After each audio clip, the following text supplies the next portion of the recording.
Before Duchamp showed up, art was all about skill, brushstrokes, beauty, technique. If it didn't take 30 years of practice, people called it a hobby.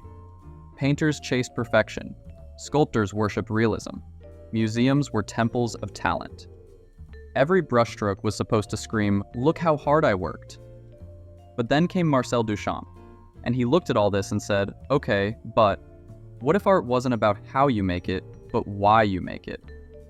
Now, Duchamp didn't start out trolling galleries. He actually painted. He was part of Cubism, you know, that style where everything looks like it fell down the stairs and landed on a canvas. But even back then, he was restless. He wanted to capture movement, ideas, thinking, not just what things looked like. That painting, people hated it. One critic called it an explosion in a shingle factory, which, honestly, sounds kinda cool. So Duchamp realized, no matter what he did with a brush, people wanted art to fit a box, and he was done fitting boxes. So one day, 1913, Duchamp takes a stool, bolts a bicycle wheel on top, and just spins it. That's it. No symbolism, no technique, just a wheel, for the joy of watching it spin. People asked, what does it mean? He said, nothing, and that's the point. He called it a ready-made, something not made by the artist's hand, but by his choice.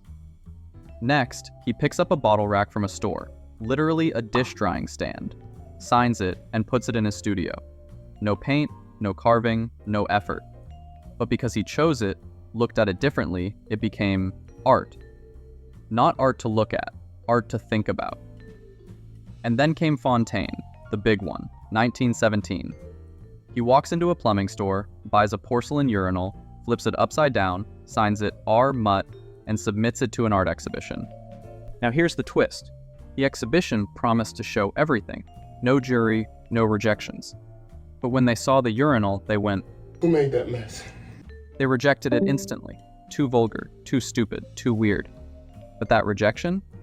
That was the moment modern art cracked wide open. Duchamp wasn't saying everything's art. He was saying art starts when you decide to look differently. The act of choosing, of framing, of saying this matters, that's the art.